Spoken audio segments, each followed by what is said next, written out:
Hello dear students, learners and participants.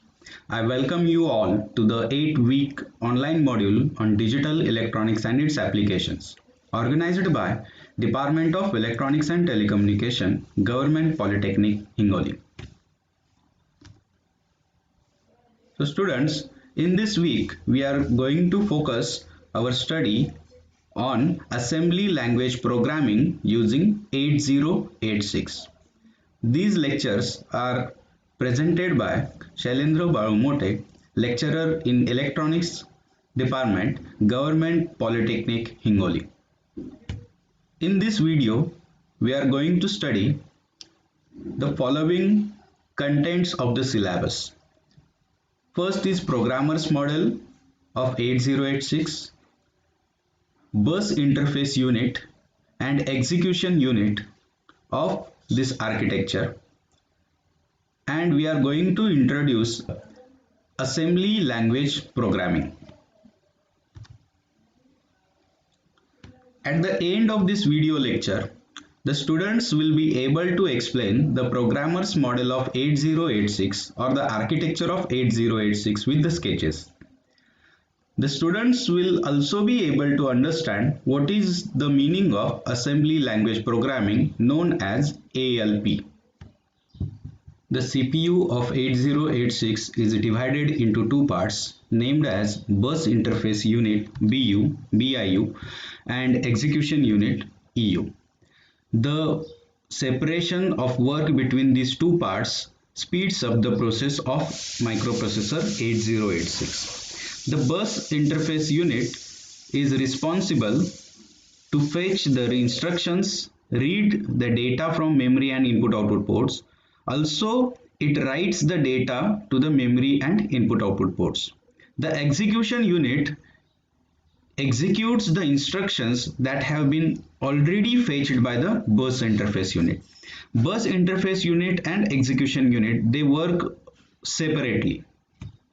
The bus interface unit consists of an adder which is used for the 20-bit address generation, and it also consists the segment registers which are having size of 16-bit named as code segment register CS, data segment register DS, stack segment register SS, and extra segment register ES.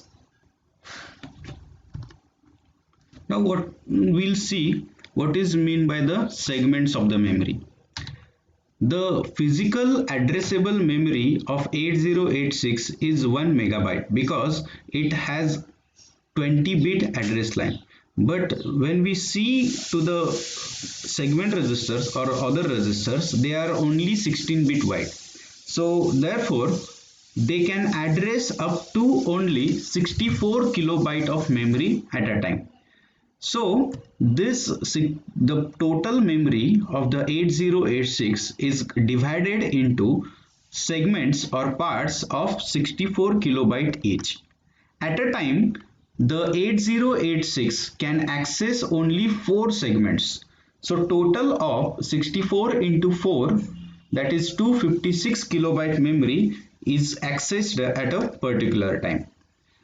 Now the program's data, or that is instructions or the operand data, are stored in these segments. These segments are classified as continuous segment, partially overlapped segment, fully overlapped segment, and disjoint segment, depending upon the sharing of the memory between these segments.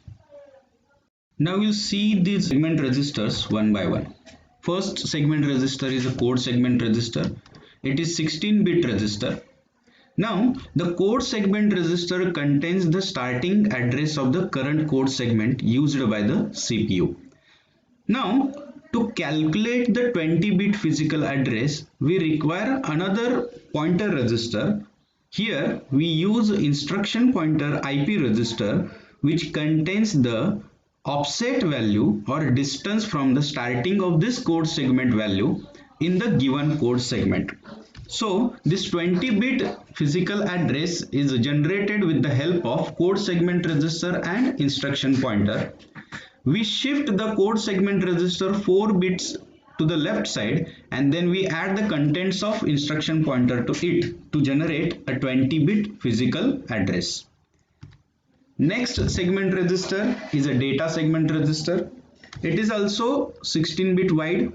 Now, the data segment of the memory contains the operands which are required for the execution of instructions.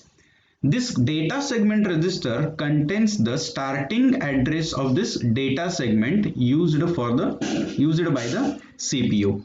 The 20-bit physical address here for this data segment is calculated with the help of data segment register and source index or destination index. Next segment register is a stack segment register.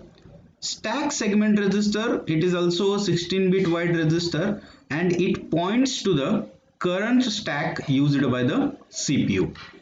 Now the 20-bit physical address of this stack is calculated with the help of stack segment register and stack pointer register. The stack uses the instructions such as push and pop. For execution of these instructions, we require the segment register. When we use based addressing mode, the 20-bit physical address is calculated with the help of stack segment register and base pointer register. So see here, when we use to execute a stack instructions like push and pop, we use stack segment register along with stack pointer register, and in based addressing mode we use stack segment register along with base pointer register to calculate the 20-bit physical address. Next segment register is a extra segment register. Extra segment register, it is also a 16-bit wide register. Now data segment, as we have seen, it contains the data or operand required for the execution of the instructions. The extra or excess data which cannot be contained in the data segment register, that is whenever the data size becomes greater than 64 kilobyte, the extra data is stored in the extra segment register. Now this extra segment, it is stored in the extra segment. Now this extra segment register is points or stores the starting address of the extra segment register which is currently used by the processor. Now whenever we use string instructions, then the extra segment register ES and destination index register DI is used to calculate the 20-bit physical address for the destination. The next register is an instruction pointer. It is not a segment register, it is a pointing register. The instruction pointer register is a 16-bit wide register. This instruction pointer register along with code segment register used to calculate the physical address of the instruction which is stored in the code segment of the memory. Now this instruction pointer always points to the next instruction to be executed within the currently executing code segment. So this is the offset value which has to be added in the code segment register to generate the physical address. Now the contents of this instruction pointer register are not fixed, they are always updating, and it is automatically incremented as the execution of next instruction takes place. Now whenever the code is executed, the instruction pointer points to the next instruction. When the next instruction is fetched, the instruction pointer will be pointing to the second next instruction, and likewise. Inside the bus interface unit, we can see here a instruction queue. The instruction queue is 6-byte wide. So what is the purpose of this instruction queue? As the name suggests, the instructions are arranged in the queue here. So at a time, we can fetch the 6 instructions and arrange them in the sequential manner, that is first in, first out, whenever the execution is happening. So these are called as pre-fetched instructions. So while execution of the current instruction is going on, we are having the 6 instructions already in our execution queue. Therefore, this will speed up our execution speed, and this mechanism is known as pipelining. Now we will discuss the execution unit. This execution unit decodes and executes the instructions. These instructions are fetched from the instruction queue, and the internal control system decodes these instructions and translate these instructions. Now, these instructions are fed to the ALU, and the ALU performs arithmetic and logical operation. The length of this ALU is 16-bit. In the execution unit, we can see different registers here. There are 4 general purpose registers, AX, BX, CX and DX, 2 pointer registers, stack pointer and base pointer, and 2 index registers, destination index and source index register. Now all these registers are 16-bit wide, but we can use this AX, BX, CX, DX as 8-bit registers also. This AX can be used as 8-bit register AH and AL. Similarly, BX can be used as BH and BL, CX can be used as CH and CL, and DX can be used as DH and DL. Now we'll see these registers one by one. First is a AX, called as accumulator register. Accumulator register is 16-bit wide, and it consists of 2 8-bit registers AL and AH. The AL and AH togetherly can be used as 16-bit AX. Now the AL part contains the lower byte of the word, and AH contains the higher byte of the word. The input-output instructions use the AX or AL for inputting and outputting the 16 or 8-bit data to and from the input-output port. This accumulator register is used in multiplication and division instructions also. Next is a BX register, called as a base register. This BX register consists of 2 8-bit registers BL and BH, and togetherly we can use these 2 registers as BX, which is 16-bit wide register. BL contains the lower byte of the word, and BH contains the higher byte of the word. This is the only general purpose register whose contents can be used for addressing the 8086 memory. In previous, we have seen that we can use the segment registers for addressing, but here this register, which is the general purpose register, which can be also used for the address generation. All the memory interfaces utilizing this register content for addressing the data segment register as the default segment register. Next is a counter register. Now similarly, counter register is having 8-bit CL and 8-bit CH register, and combining them togetherly we can use as 16-bit CX register. The lower byte is contained in CL register and upper byte of the word is contained in the CH register.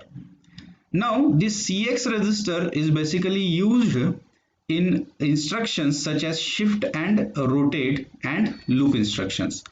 Now this CX register is used as a counter register there.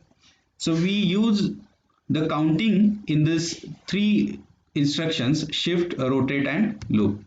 We can see one example here. So whenever we use a loop instruction, we'll use this instruction as loop start. So start is a label here. Now automatically the CX register is decremented by 1 without affecting the other flags, and it will continuously check when the value of CX becomes 0.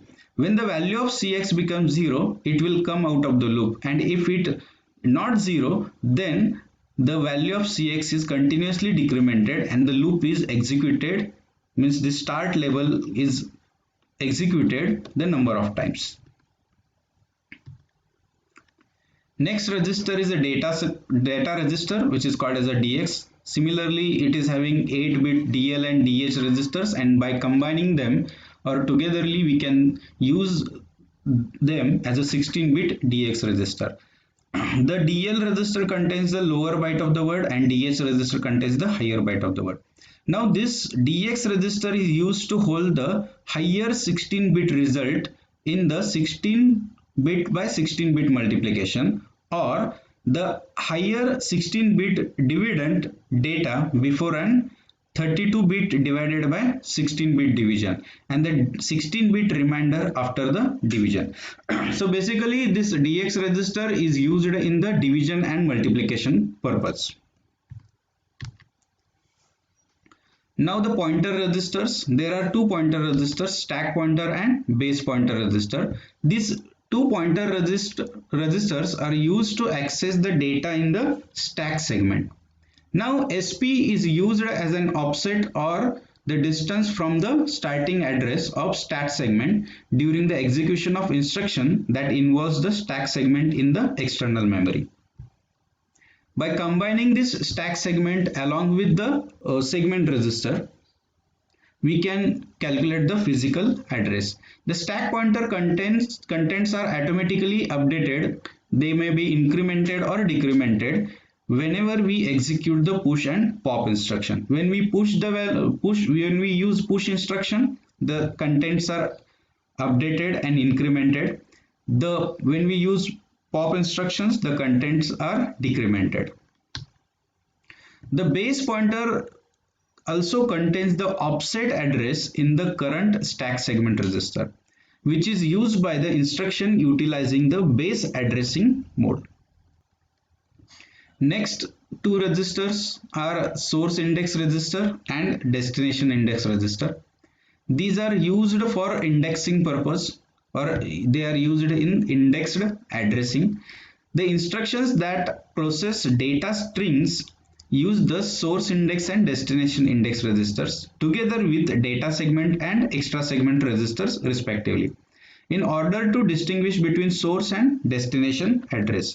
So source index contains the operand string which is acting as a source, and destination index contains where the data is to be stored in the given segment. Now we'll see the flag register. The flag register in the 8086 is a 16-bit. It is from 0-bit to 15-bit, means 16-bit. Out of 16-bit, all flags are not active. Only means these 9 flags are active. We'll see these flags one by one. First is carry flag, which is at bit 0. When the carry flag is set, there is a carry out of the MSB in case of addition, and in case of subtraction there may be a borrow generation. Next is a parity flag, which is bit number 2. This flag is set to 1 if the lower byte of the result contains even number of ones, and it is set to 0 when the lower byte will contain odd number of ones. Next is auxiliary carry flag. This is set if there is a carry from the lowest nibble, that is bit 3 during the addition, or borrow for the lowest nibble, that is bit 3 during the subtraction. Zero flag, which is bit number 6. Zero flag is set if the result of the computation or comparison performed by instruction is 0. Next is sign flag, represented by 7th bit. This flag is set when the result of any computation is negative. Bit number 8 denotes the trap flag. This flag is set when the processor enters the single step execution mode by the generating internal interrupts after the execution of each instruction. Next flag is interrupt flag. This interrupt flag causes the 8086 to recognize external mask interrupts. When we clear this interrupt flag, it disables all these interrupts. Next is direction flag. This is used by the string manipulation instruction. If the flag bit is 0, then the string is processed beginning from the lowest address to highest address. That is the auto incrementing mode. And otherwise, when the bit is set to 1, the string is processed from the highest address towards lowest address. That is nothing but auto incrementing mode. Next and the last flag is overflow flag. This overflow flag is set if the overflow occurs. That is, if the result of signed operation is larger enough to accommodate in the destination register. If the result is more than 7 bit in the size of 8 bit signed operation, or if it is more than 15 bit in size of 16 bit signed operation, then the overflow flag will be set.